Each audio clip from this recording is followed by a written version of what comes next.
Hello everyone. तो कैसे हैं आप सब? आई होप आप सब बहुत अच्छे होंगे और उतनी अच्छे तरीकों से आप सभी लोगों की पढ़ाई चल रही होगी। तो इस भाई के कमेंट में मैं आपके लिए लेकर आ चुका हूँ बीए। यहाँ पे आप देख सकते हैं बीए थर्ड ईयर जो कि final year examination 2024 Hindi literature Hindi साहित्य का सेकंड पेपर आपके लिए मैं लेकर आ चुका हूँ। और आप भी किसी विषय का चाहते हैं तो प्लीज़ कमेंट करें, आपके कमेंट पर भी मैं वीडियो लेके आऊँगा, तो प्लीज़ कमेंट करें। तो चलिए शुरू करते हैं। यहाँ पे आप देख सकते हैं हिंदी भाषा साहित्य का इतिहास तथा काव्यांश विवेचन पर आधारित है ये। तो चलिए शुरू करते हैं। और साथ ही साथ हिंदी लैंग्वेज का, इंग्लिश लिटरेचर का और इंग्लिश लैंग्वेज का आप मेरे डिस्क्रिप्शन में मैं लिंक दे दिया हूँ, वहाँ से आप देख सकते हैं। तो चलिए शुरू करते हैं इसको। यहाँ पे पहला देख सकते हैं आप प्रश्न, हिंदी भाषा के उद्भव एवं विकास पर प्रकाश डालिए।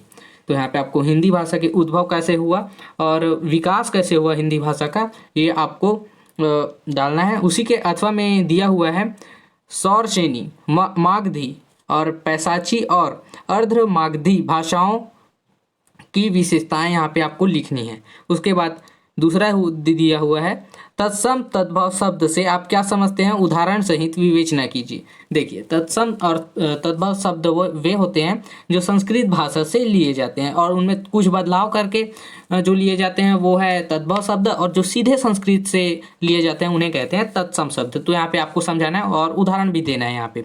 उसी के अथवा में दिया हुआ है यहाँ पे आप देख सकते हैं हिंदी के शब्द भंडार पर विदेशी भाषाओं के प्रभाव का सोदाहरण स्पष्ट कीजिए। इसको उदाहरण देकर आपको समझाना होगा तो अच्छे से समझ आएगा जांचने वाले को कि हिंदी शब्द का भंडारण पर विदेशी भाषाओं के प्रभाव। देखिए हिंदी में ऐसी कई भाषाएं हैं जो विदेशी भी हैं, जो देशज नहीं है, विदेशी है, उनको आपको उदाहरण देकर यहाँ पे आप समझा सकते हैं। उसके बाद तीसरा है भक्ति काल के नामकरण पर संक्षिप्त प्रकाश डालते हुए उसकी विशेषताओं का उल्लेख करना है। तो भक्ति काल में कौन कौन से कवि हुए, किस तरह की रचना होती थी और किस किस सोच पर क्या क्या हुआ, उसका विकास कैसे हुआ, इस पर आपको संक्षिप्त प्रकाश डालना है। सभी तरफ आपको ध्यान देना है कि उस काल में क्या हुआ था और विशेषताओं का उल्लेख यहाँ पे आपको करना है। उसके बाद अथवा में दिया हुआ है उसी के प्रगतिवाद की प्रवृत्तियां लिखिए। प्रगतिवाद की प्रवृत्तियां का यहाँ पे अर्थ हुआ है सोच कैसी थी, उस समय की लोगों की प्रवृत्तियां कैसी थी, कवि की प्रवृत्तियां कैसी थी, और प्रगतिवाद की यहाँ पे आप विशेषताएं भी लिख सकते हैं। तो प्रवृत्तियां यहाँ पे आपको लिखनी है। उसके बाद चौथा दिया हुआ है रस की परिभाषा बताते हुए उसके प्रकारों को उदाहरण सहित लिखिए। यहाँ पे आप देख सकते हैं बहुत लंबा चौड़ा बनेगा, इसका आपको अच्छे से लिखना है। रस की परिभाषा यहाँ पे आप देख सकते हैं, जो मनोरंजन हमें देखने से मिलता है उसे रस कहते हैं। यहाँ पे शॉर्ट फॉर्म में बताया, यहाँ पे आपको अच्छे से परिभाषा लिखनी है। और उसके बाद उसके प्रकार 10 प्रकार के होते हैं रस, कुल 10 प्रकार के, उसको लिखना है। उसका स्थायी भाव भी आप लिख सकते हैं और उसके बाद उसको उदाहरण सहित समझाना है यहाँ पे। उसी के बाद उसके अथवा में दिया हुआ है अलंकार को परिभाषित करते हुए उसके प्रकारों का सोदाहरण वर्णन कीजिए। यहाँ पे भी वैसे ही करना है, अलंकार को परिभाषित करना है, उसके प्रकारों का वर्णन करना है। उसके बाद आता है हमारा प्रश्न 5, निम्नलिखित में से किन्हीं 4 पर टिप्पणियां लिखिए। यहाँ पे प्रत्येक 4 यहाँ पे लिखा हुआ है, 4 पर टिप्पणियां आपको लिखना है। पहला दिया हुआ है छायावादी युग, दूसरा है काल प्रयोजन, उसके बाद तीसरा है संपर्क भाषा एवं राष्ट्रभाषा, और चौथा है घनानंद का भाव पक्ष, पांचवा है आधुनिक उपन्यास, और यहाँ पे दिया हुआ है छठवां वीरगाथा काल। तो यहाँ पे आपको 4 पर टिप्पणी यहाँ पे आपको लिखनी है। उसके बाद यहाँ पे छठवां है निम्नलिखित वस्तुनिष्ठ प्रश्नों के उत्तर दीजिए, कोई 15, यहाँ पे 15 के उत्तर आपको देने हैं, वस्तुनिष्ठ प्रश्न है। इनमें से पहला है पूर्व मध्य काल का समय कब से कब तक है, ये आपको बताना है। उसके बाद दूसरा है विनय पत्रिका के कवि का क्या नाम है। उसके बाद तीसरा है सेनापति किस काव्य धारा के कवि हैं। उसके बाद है चौथा छत्तीसगढ़ किस भाषा वर्ग की बोली है। छत्तीसगढ़ में इसका कहीं प्रमाण तो मुझे पता नहीं इसके बारे में, क्योंकि छत्तीसगढ़ में देखिए वर्णमाला भी नहीं है, तो किस भाषा की वर्ग की बोली है ये आप अगर पढ़े होंगे तो यहाँ पे बता सकते हैं। उसके बाद दिया हुआ है 5वां मुक्तिबोध का पूरा नाम लिखिए। मुक्तिबोध क्या है, इसका पूरा नाम आपको लिखना है। उसके बाद दिया हुआ है 6वां कुकुरमुत्ता कविता के रचनाकार का नाम यहाँ पे लिखना है। उसके बाद 7वां है यहाँ पे साकेत का अर्थ क्या है, ये आपको बताना है।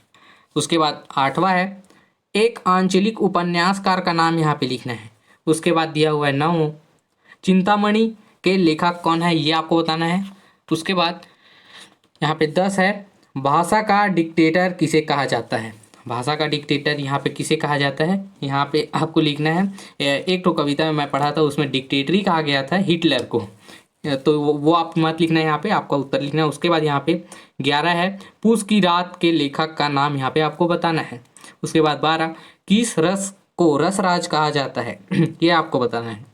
उसके बाद यहाँ पे 13 है, द्विवेदी युग का नामकरण किस लेखक के नाम पर किया गया। द्विवेदी युग, जो अपना सरनेम द्विवेदी लिखा होगा उस कवि का यहाँ पे है। उसके बाद है यहाँ पे 14 है, सिद्धों की संख्याएं कितनी है। सिद्धों यहाँ पे कितने हैं वहाँ पे आपको बताना है।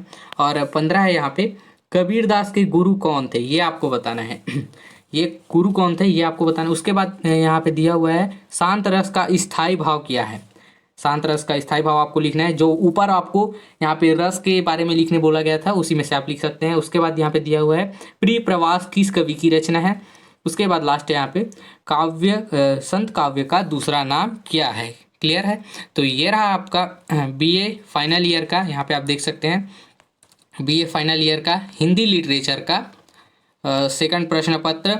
यहाँ पे हिंदी लिटरेचर का सेकंड प्रश्न पत्र यहाँ पे देख सकते हैं। आई होप ये पूरा वीडियो आप लोगों के लिए यूज़फुल रहा होगा, और यूज़फुल रहा तो अपने दोस्तों को भी शेयर करें, और साथ ही साथ आपको भी किसी विषय का चाहिए तो प्लीज़ कमेंट करें, आपके विषय के ऊपर भी मैं वीडियो बना के लाऊँगा। तो आई होप आप ये पूरा वीडियो मतलब यूज़फुल रहा होगा आपके लिए, और अगर आप हमारे चैनल में नए हैं तो हमारे चैनल को सब्सक्राइब करें। तो मिलते हैं इस एक और यूज़फुल वीडियो के साथ में, तब तक के लिए धन्यवाद।